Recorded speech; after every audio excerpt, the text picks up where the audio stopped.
What is up, everybody? How is it going? Austin Prechtelevate Performance, coming at you live. Happy Friday, everybody. Hope you're having a good day so far. TGIF. We're going to make this one a quick one today because I have a very busy schedule. Not sort of unexpectedly, just because we are going to be heading to Portland soon, which I'm really excited about. Got a lot of things to take care of before we do, but we're going to the MLS Cup, which I'm excited for. Jessica is ecstatic about because we're going to see the Portland Timbers play at Providence Park and for the MLS Cup, which is soccer, in case you guys don't know that. But yeah, guys. So today, what I'm going to be talking about really briefly is how to stay on track with your weight loss, with your fitness goals, with your journey while traveling. This is something that's going to be really important. Maybe you already traveled for Thanksgiving, maybe you're going on vacation for Christmas or a holiday, or maybe you're traveling to go see friends and family. Who knows? Either way, this is pretty applicable to anybody, especially around this time, but at any given time, you're probably going to travel at some point.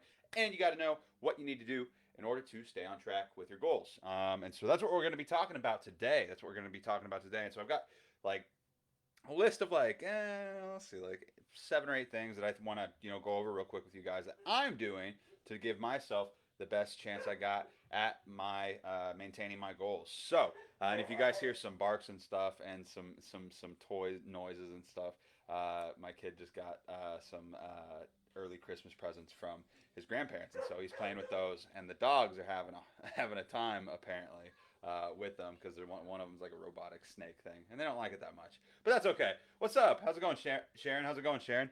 Yeah, guys. So today, that's what we're going to be talking about: is how to stay on track, how to stay on task when it comes to your weight loss goals while traveling, because this is going to be something important. So if this is something that you're interested in, if you're getting value from this, feel free to give this video a like so that way other people get a chance to see it. Feel free to drop a comment. Let me know that you're here. But let's jump into this. So, number one, plan ahead. Freaking plan ahead. If you do not plan ahead, you're going to have a hard time, honestly. You're going to have a hard time if you don't plan ahead. And there's this quote that I really like. It's if you fail to prepare, you prepare to fail, right? If you fail to prepare, prepare to fail. It just basically means like if you're not planning ahead, if you're not like taking necessary steps preemptively and being proactive about it and like being mindful of those things that you're probably, you might not be thinking of right now. And that's why I'm doing this live for you. So that way you can be better prepared the next time around. But if you don't plan ahead, at least to an extent, it doesn't even take that much time to do. You're probably going to have a harder time staying on track, keeping up with your goals, and you might set yourself back a little bit. So plan ahead. For me, I've got a to-do list written out here. I make a to-do list every single day, every morning, part of my morning routine. But especially on days that I'm traveling, I try to get really a little bit more technical about it, a little bit more nitty-gritty with it, a little bit like, I'm like, I got a list. It's like pack protein powder, pack, these specific snacks that I want to bring on the road trip with me, so that way I don't get something, that's super calorically dense and shitty from a gas station, that type of deal. That way I've got snacks at the hotel if I get hungry, where we're going to go stay. That way I'm not likely to, order room service or like, again, go down to the, go, order Uber Eats or something from, from some place that's not going to be conducive to my goals. So planning ahead, making a to-do list, packing snacks, high protein snacks, right? High protein snacks or low calorie snacks that are really filling is a great idea. So making sure that you have those ready and available to bring with you is always a good move. So that's number one.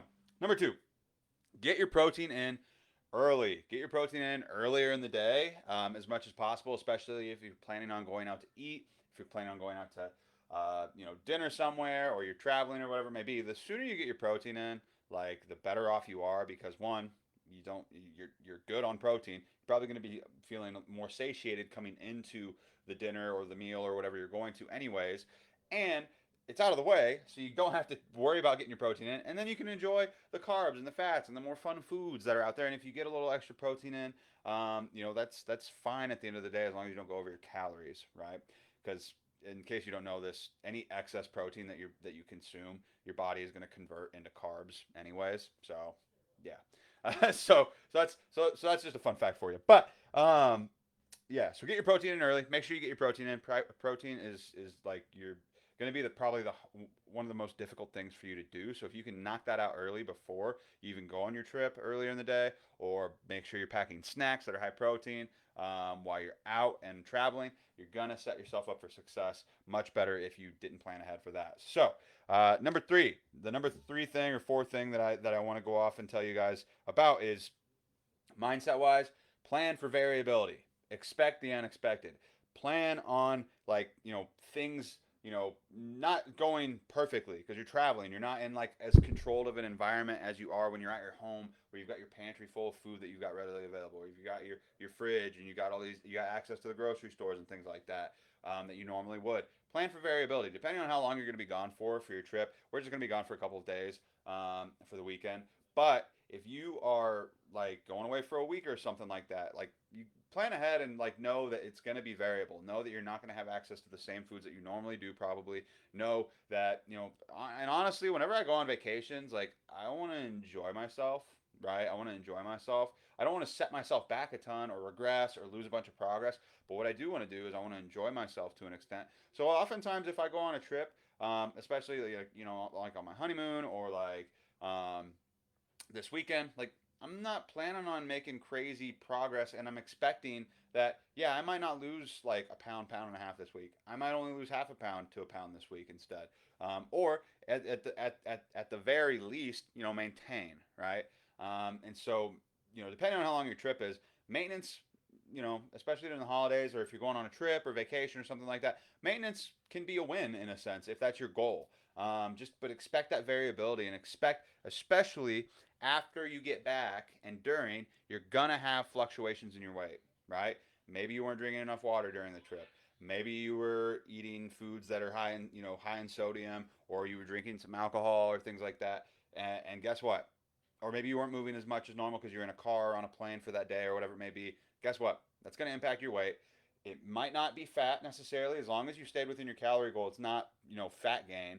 But what it probably is water weight, right? Water retention. If you did go over your calories and you just went ham and you didn't care and you ate like an asshole during the whole trip and you threw caution to the wind and said screw it and didn't track, yeah, you probably gained fat. That's probably what happened because you weren't diligent. But at the end of the day, you got to weigh your options here, and you got to just you got to either, and we'll talk about that in a second, but accepting the consequences of your actions and just being mindful of it. At the end of the day, you can make progress, or at the very least, maintain while going on a trip or a vacation, as long and still enjoy yourself, as long as you're being mindful and you're doing these things that I'm talking about.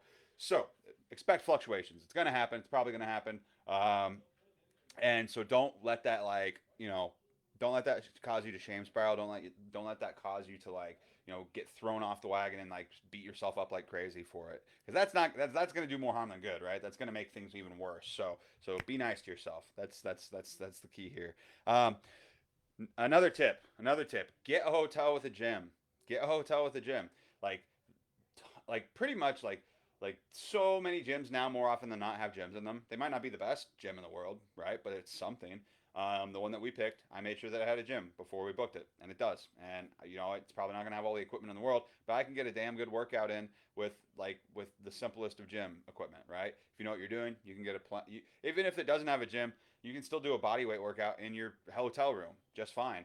So but to make it easier on you, like find a hotel that has a gym. A lot of them do now, so that's potentially always an option. And if they don't have one, right? Pick a hotel, or just work out in your room at the end of the day. So get a hotel with a gym. That's my other tip.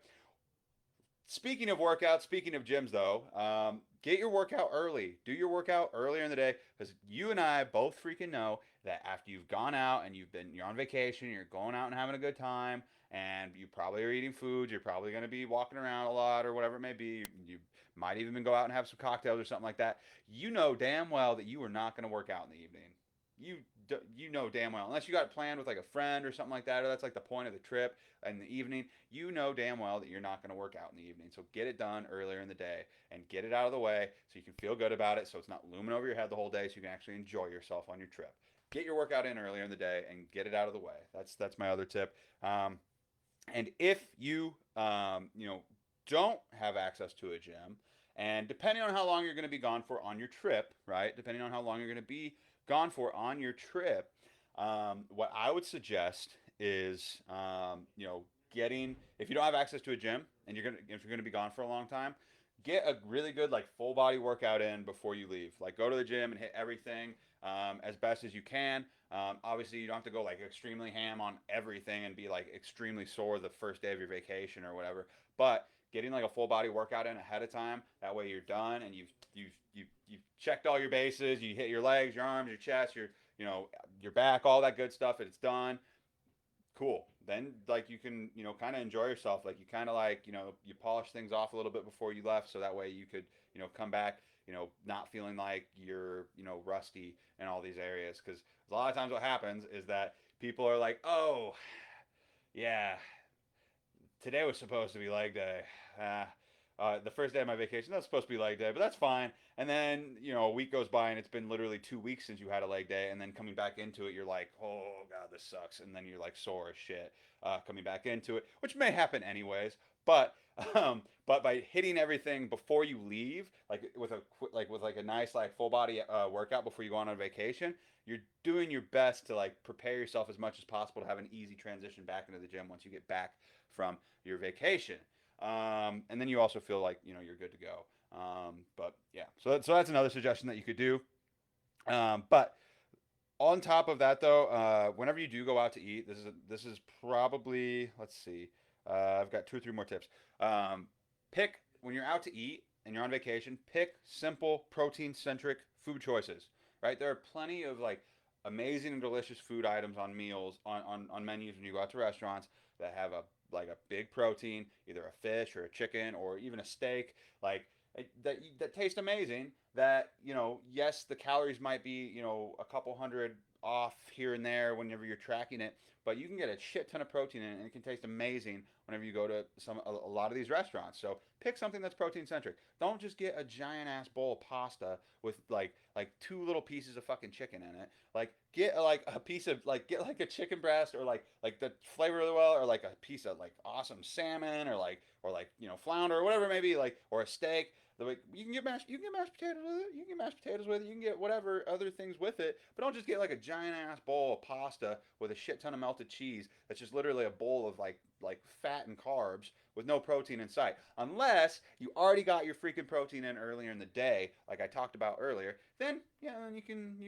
have that big bowl of pasta that's filled with carbs and fat. There's nothing inherently wrong with that as long as your macros are on point and you're doing a good job in that regard. So yeah. But pick protein-centric foods. Help yourself out. Make it as easy as possible on yourself.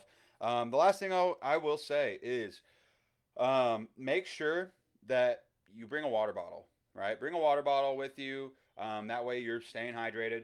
Aim to try and still get your water in while you're on your trip.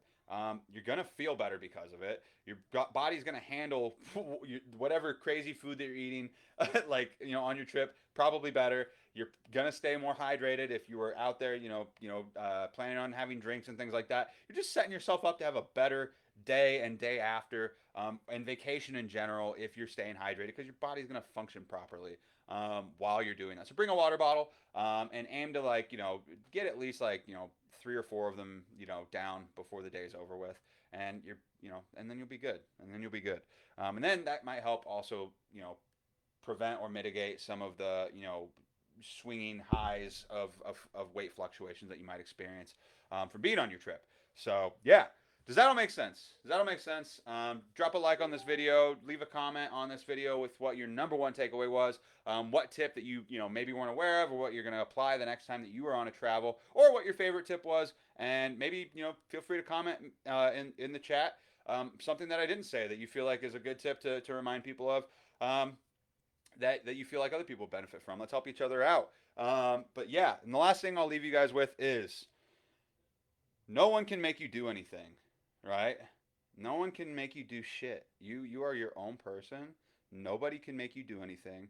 If you are doing something right now, it is because you are choosing to do it. If you are doing something right now, if you go out to eat, if you go on a vacation, you're choosing to go on this vacation. If you are going out to this vacation and you are not sticking to your nutrition plan, or you're eating like a jerk, or you're not doing your workouts, or you're letting people walk all over you, and like, you're not setting boundaries and things like that, to, be like, I'm gonna have this actually, or no thank you, I would rather have this low calorie alcoholic beverage instead of that, craft beer, or blah blah blah blah blah blah blah. You are in charge of yourself. Literally, you are in charge of yourself. Everything you do is your choice. So either stick to the plan, or take ownership of the consequences of your actions at the end of the day. Like, that's all there is to it. And if, like, you're a grown ass adult, and you can make decisions for yourself, even when it's hard, right? Even when it might not be the funnest decision, you can still make other fun decisions. And you can follow these tips that I suggest in this video that will, hopefully, help you be able to have more of those fun decisions on your trip, because you already accounted for it and got the other not fun decisions out of the way earlier in the day. So that's all I got for you guys today. But that's how you should stick to your plan that's how you're going to have the best chances of sticking to your plan while you are on your vacation, or on your trip, or while you were traveling. Because it's definitely harder to do whenever you're traveling. I'm not saying that it isn't, but there are things and steps that you can take to make sure that you are giving your best, giving it your best, and giving yourself the best chance to staying on track.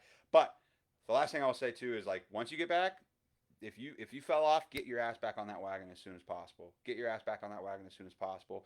Nobody's responsibility to do that other than for you to do it for yourself. You got to be your own superhero. Like, you're the author of your own story, and nobody else is going to write shit for you. So you better write that shit for yourself.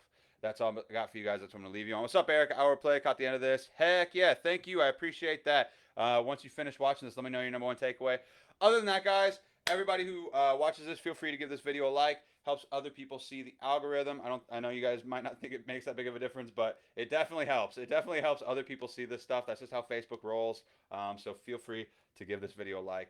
But that's all I got for you guys today. I appreciate everybody for tuning in. If you're watching this on Instagram, feel free to add me on Facebook as well, so that way you can, leave comments on the Facebook lives, because those save and they retain, unlike these Instagram ones. But yeah, I appreciate that, Sharon. Glad you thought that this was some good advice. So yeah, other than that, have a good ass rest of your day. Happy Friday, TGIF, and enjoy your weekend. And I'll talk to you all later.